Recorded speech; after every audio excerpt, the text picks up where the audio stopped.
कोल्हापूर जिल्ह्यातील पुलाची शिरोली येथे तरुणींचे अश्लील व्हिडिओ करून ब्लॅकमेल केल्याचा धक्कादायक प्रकार समोर आलाय। या प्रकरणी शाहिद संदे आणि त्याचा मित्र शाहरुख देसाई यांच्या विरोधात हातकणंगले पोलीस ठाणे येथे गुन्हा दाखल करण्यात आलाय। पोलिसांनी मुख्य आरोपी शाहिद संदे याला अटक केली असून त्याचा साथीदार शाहरुख देसाई सध्या फरार आहे। त्याचा शोध सुरू असल्याची माहिती पोलिसांनी दिली आहे। कारण गावकऱ्यांनी गाव बंद केले। गावकऱ्यांनी जे निवेदन दिलं आहे सदरच्या घटनेच्या अनुषंगाने हातकणंगले पोलीस स्टेशन येथे गुन्हा दाखल आहे। आरोपी अटकेत आहेत, तपास चालू आहे। त्या संदर्भाने वरिष्ठ अधिकारी सदर गुन्ह्यावर नियंत्रण ठेवून आहेत। तपास योग्य दिशेने चालू आहे। एक आरोपी फरार आहे, त्याला कधीपर्यंत अटक केली जाणार? तपास हातकणंगले पोलिसांना चालू असल्याने तपास त्यांच्याकडे आहे, ते प्रयत्न करतात। आम्ही त्यांना मदत करतोय। जे काय सर्व मिळून जिल्हा प्रशासन त्यात हिरिरीने तपास करत आहे। आता गावकऱ्यांनी काय आपल्या समोर मागणी केलेली आहे ते सांगा। आरोपींना कठोरात कठोर शासन व्हावं ही त्यांची मागणी आहे आणि जे काही याला मदत करतात त्यांनाही यात शासन व्हावं अशा त्यांच्या मागण्या आहेत। सदर मागणीच्या अनुषंगाने त्यांनी निषेध व्यक्त करण्यासाठी निषेध सभा लावली। या घटनेनंतर पुलाची शिरोली गावात संतापाची लाट उसळली। गावकऱ्यांनी निषेध नोंदवत गाव बंद ठेवला आणि संबंधित आरोपीच्या कुटुंबावरही कारवाई करण्याची मागणी केली आहे। सकल हिंदू समाजाच्या वतीने शिरोली गावच्या प्रवेशद्वारापासून ग्रामपंचायतीपर्यंत मोर्चाचे आयोजन करण्यात आलं।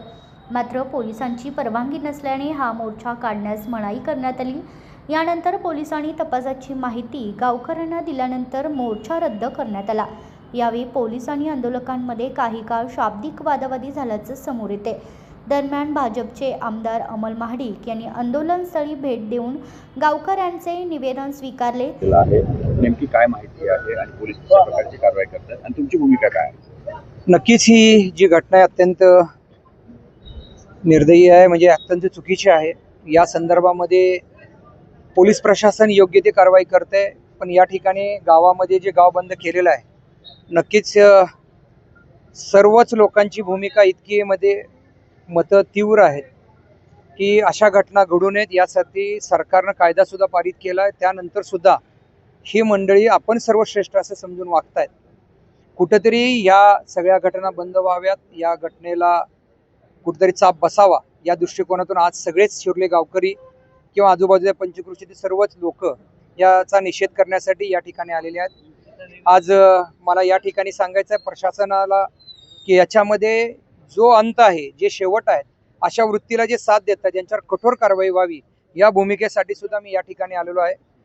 ज्या स्त्री शक्तीचा, ज्या नारी शक्तीचा मान सन्मान राखला गेला पाहिजे, याच्यामध्ये काहीतरी भडकाव करून त्यांच्या इमोशनलशी खेळून काहीतरी घटना करून त्यांना ब्लॅकमेल करणं, त्यांच्याबद्दल विपरीत व्हिडिओ बाहेर काढणं आणि त्यांना त्यांच्या कंट्रोलमध्ये ठेवणं आणि इमोशनली ब्लॅकमेल करून त्यांची अब्रू पंचनामा बाहेर आणणं ही भूमिका योग्य नाही। यासाठी आम्ही सर्वच मंडळी, आम्ही सर्वच गावकरी एकत्र येऊन या गोष्टीचा निषेध करतोय आणि याच्यामध्ये SIT स्थापन करण्यासंदर्भात माननीय मुख्यमंत्री महोदयांची मी स्वतः भेट घेणार आहे आणि भेट घेऊन याचा निषेध आज आम्ही सर्वच मंडळी या घटनेचा निषेध आम्ही व्यक्त करत आहोत। तसेच शिवसेना ठाकरे गट पदाधिकारी देखील आंदोलनात सहभागी झाले होते। शिरोली गावाला आमच्या आज हा विकृतीचा कळस म्हणून काळीमा फासण्याची घटना घडलेली। ही जी काय घटना घडली एका कॉलेजमधून सुरुवात झाली। या घटनेची एक वर्ष झाले प्रकरण चालू होतं। वेगवेगळ्या मुलींना जवळ घेऊन त्यांना लगट करून त्यांना प्रेमाचं आश्वासन दाखवून त्यांच्यावरती प्रेमाचं जाळं टाकून त्यांना त्यांचे अश्लील व्हिडिओ तयार करून त्यांच्यावर फोर्स करून त्यांच्या आर्थिक लोबाडीन करून त्यांची मानसिक शारीरिक छळ करण्याचा प्रकार हा उघडकीस आमच्या हिंदुत्व विचारधारेखाली 6-7 महिने झाले चालू होतो। आज हा मोठा स्फोट झालाय। याच्यापेक्षा अजूनही काही घटना उघडकीस येतील।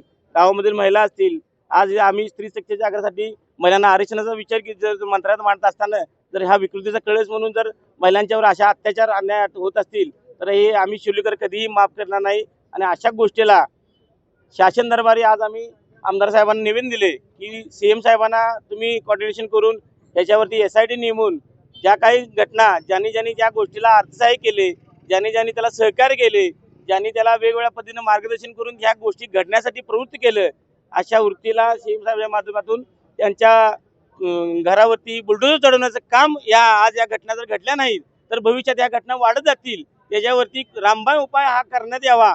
बुलडोजर असेल, त्यांचे लाईट कनेक्शन असेल, त्यांचे घर नास्ता करून जो शासकीय सरकारी नोकरदार असेल त्याची बडतर्फ करून त्याला शासन अशा पद्धतीने व्हावं की परत हा कुठला विकृत विचारधारा मानसिकता निर्माण होऊ नये शिर्लीमध्ये किंवा महाराष्ट्रामध्ये संपूर्ण देशामध्ये. हीच आमची भावना आज जनकल्याणास आम्ही तुमच्यासमोर मांडत आहे. ती मुलींच्या गावकऱ्यांनी ग्रामपंचायतीमार्फत आपल्या मागण्यांचे निवेदन पोलीस प्रशासन आणि आमदारांकडे सादर केले.